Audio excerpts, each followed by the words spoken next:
Good morning students, कैसे हैं आप लोग। उम्मीद है अच्छे होंगे और इस लॉकडाउन की स्थिति में घर पर रह करके काफ़ी कुछ सीख रहे होंगे, हमारे वीडियो को देख देख करके, है ना। काफ़ी कुछ पढ़ रहे होंगे। तो आज हम जो वीडियो लेकर के आए हैं वो है पास्ट कंटिन्यूअस टेंस पर, है ना, जिसका हिंदी नेम होता है अपूर्ण भूतकाल। ठीक है ना, जो कि कार्य अभी जारी था, है ना, और वो अभी खत्म नहीं हुआ था, इसका मतलब यही हुआ। ठीक है ना।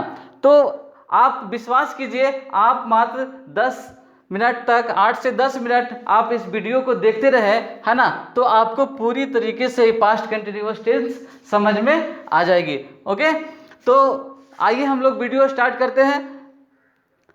तो इसका जो पहचान होता है कि जिस हिंदी वाक्य की क्रिया के अंत में रहा था, रही थी, रहे थे लगा रहे, उसे हम लोग पास्ट कंटिन्यूअस टेंस का वाक्य समझेंगे। ठीक है। जहां तक इसके स्ट्रक्चर का सवाल है पॉजिटिव सेंटेंस का, तो वो है सब्जेक्ट प्लस वाज या were plus before plus object, है ना।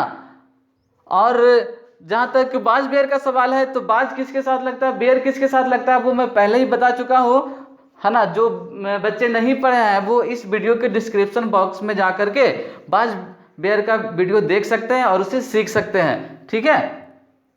उसके बाद है कि V4 इसमें लगाना है। V4 के बारे में भी मैं बताया था कि V1 प्लस ING V4 होता है, यानी कि V1 के साथ ING का प्रयोग कीजिए और इस तरह से आप V4 बना सकते हैं। अगर जो V4 के बारे में भी और जानकारी लेना चाहते हैं तो मैं इसे भी प्रेजेंट कंटिन्यूअस टेंस में आप लोग को पढ़ा चुका हूँ और वो भी जा करके आप वहाँ पे देख सकते हैं। ठीक है। तो आइए हम इसको एग्जाम्पल के थ्रू समझते हैं कि कैसे हम इस स्ट्रक्चर को, है ना, किसी सेंटेंस के साथ बना सकते हैं। जैसे मैं लेता हूं कि वह हंस रही थी, वह हंस रही थी, तो मैं क्या बताया, जिस हिंदी वाक्य क्रिया के अंत में रहा था, रही थी। सबसे पहले आपको ये देखना है कि रहा था, रही थी आ गया, तो ये पास्ट कंटिन्यूअस टेंस का वाक्य है। अब देखना है कि इसका सब्जेक्ट क्या है, तो सब्जेक्ट सी है ना। और सी के साथ क्या लगाना है, was. She was laughing, she was laughing, वह हंस रही थी, LAUGHING, है ना।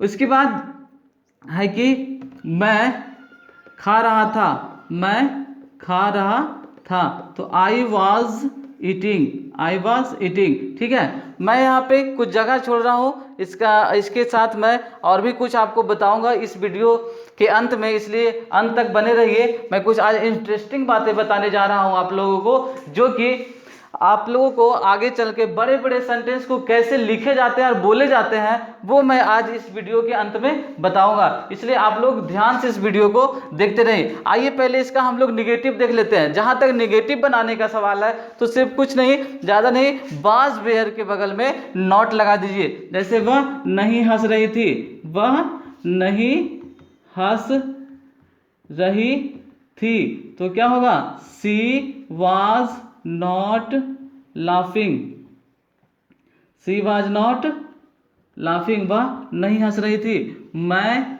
नहीं खा रहा था, मैं नहीं खा रहा था, I was not eating, I was not eating. तो इस तरह से क्या हुआ, वाज वेयर के बगल में आप नॉट लगा दीजिए, है ना। बाकी वही सेम टू सेम पॉजिटिव का स्ट्रक्चर ही रहता है ना, और नॉट लगाने से वो नेगेटिव का बन जाता है। ठीक है। तो आइए इसका इंट्रोगेटिव देखते हैं। इंट्रोगेटिव में क्या होगा कि क्या वह हंस रही थी, क्या वह हंस रही थी।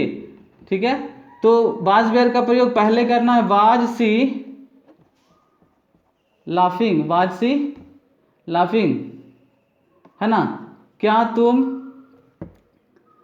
तुम रो रहे थे, क्या तुम रो रहे थे, तो बेयर यू वीपिंग, है ना, बेयर यू वीपिंग, क्या तुम रो रहे थे। अब यहां से है जो कि आप इंग्लिश बोलने के शुरुआत भी आप कर सकते हो। पहले क्वेश्चन पूछना सीखो, जवाब देना सीखो, है ना। सिर्फ आई और यू पर पहले बनाइए बहुत सारे सेंटेंस, किस आप पूछ ही सकते हैं ना पहले, है ना, कि क्या तुम खा रहे थे, रो रहे थे, हंस रहे थे, बोल रहे थे, नाच रहे थे, गा रहे थे, है ना। तो were you weeping, were you dancing, were you singing, were you eating, है ना, were you reading, were you writing. इस तरीके से आप पहले क्वेश्चन पूछना शुरू कीजिए। ठीक है। उसके बाद आप उसको आंसर देना सीखिए और देने के लिए दूसरों को बताइए भी किस तरह से आप आंसर दो, है ना।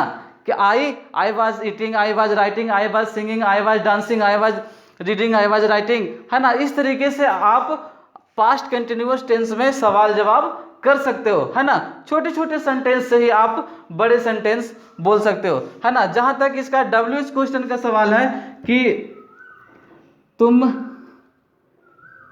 क्या तुम खा रहे थे, क्या तुम रो रहे थे, लेकिन WH जब वर्ड आ जाता है, WH क्वेश्चन में WH वर्ड का प्रयोग, तुम क्या खा रहे थे, है ना, तुम क्या खा रहे थे, ठीक है। तो अगर जो हम किसी से पूछते हैं क्या तुम खा रहे थे, है ना, वेयर यू ईटिंग, अगर जो उसने जवाब दिया यस आई वाज ईटिंग, तो आप पूछेंगे कि तुम क्या खा रहे थे। अब इसको इंग्लिश में पूछना है तो कैसे बोलेंगे, क्या कहेंगे जी, पहले व्हाट लगाएंगे, what were you eating, what were you eating, तुम क्या खा रहे थे, है ना। अगर जो पूछ रहा है क्या तुम रो रहे थे, तो अगर जो बोला कि हाँ हम रो रहे थे, यस आई वाज वीपिंग, है ना, तो आप पूछ सकते तुम क्यों रो रहे थे, व्हाई वेयर यू वीपिंग, है ना, व्हाई वेयर यू वीपिंग, तुम क्यों रो रहे थे, ठीक है। इस तरीके से आप सवाल जवाब छोटे छोटे क्वेश्चन लेकर के पूछ सकते हो। तुम जा रहे थे, है ना, तो वेयर यू गोइंग, तो बोलेगा यस आई वाज गोइंग, तुम कहाँ जा रहे थे, वेयर वेयर यू गोइंग। इस तरीके से आप सवाल जवाब कर सकते हैं, है ना। तुम पढ़ रहे थे, तो बोलेगा आई वाज नॉट रीडिंग, मैं नहीं पढ़ रहा था। तो आप पूछेंगे तुम क्यों नहीं पढ़ रहे थे, तुम क्यों नहीं पढ़ रहे थे, तो इस तरह से आप कैसे बोलेंगे, है ना, why were you not reading, तुम क्यों नहीं पढ़ रहे थे, है ना। तो इस तरह से छोटे छोटे सेंटेंस से ही आप बड़े तक पहुंच सकते हैं। वही चीज मैं बताने जा रहा हूं यहाँ पे कि आप देखिए कि कैसे आप छोटे छोटे सेंटेंस से ही शुरुआत कर सकते हैं, है ना। देखिए जैसे मैं यहाँ पे लिखा था कि मैं खा रहा था, आई वॉज ईटिंग। अब इसी को सेंटेंस को मैं थोड़ा सा बढ़ाता हूं कि मैं आम खा रहा था, मैं आम खा रहा था। अब ये सेंटेंस में क्या घुस गया, आ गया आम, है ना। तो आई वॉज ईटिंग, अब एक आम ने बहुत सारा आम खा रहे थे, तो आई वॉज ईटिंग मैंगोज, है ना। अब है कि मैं इसी को कहता हूं कि मैं बगीचे में आम खा रहा था, मैं अपने बगीचे में आम खा रहा था, मैं अपने बगीचे में आम खा रहा था। तो क्या होगा, I was eating mangoes in my garden, है ना। अब देखिए कैसे बढ़ते चला गया, सिर्फ पहले खा रहा था, फिर आम खा रहा था, फिर बगीचे में खा रहा था, फिर मैं अपने बगीचे में खा रहा था, है ना। अगर जो बगीचे में सिर्फ लिखते तो इन गार्डन, मैं अपने बगीचे में तो इन माई गार्डन, है ना। और अगर जो रहता कि मैं अपने बगीचे में पेड़ पर बैठ करके आम खा रहा था, तो आई वॉज ईटिंग मैंगोज, है ना, in my garden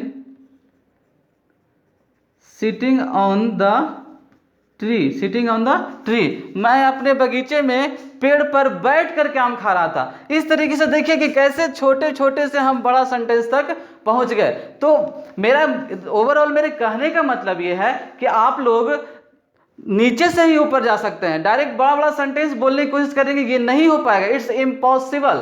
ओके, तो आप छोटा छोटा सेंटेंस लेकर के आप आगे बढ़ सकते हैं, बोल सकते हैं, लिख सकते हैं, समझ सकते हैं, है ना। आपको साइकिल चलाना ही नहीं आता है और डायरेक्ट आपको बुलेट दीजिए, बुलेट उठा ले, है ना, तो मुझे नहीं लगता कि फिर आप उठने लायक रह जाएंगे, है ना। तो यही चीज़ है कि आप छोटे छोटे सेंटेंस को लीजिए और बड़े तक पहुंचिए, ठीक है। तो बस यही मैं अपना वीडियो समाप्त करता हूं, है ना। Thank you for watching this video. Okay, like share subscribe अवश्य करें।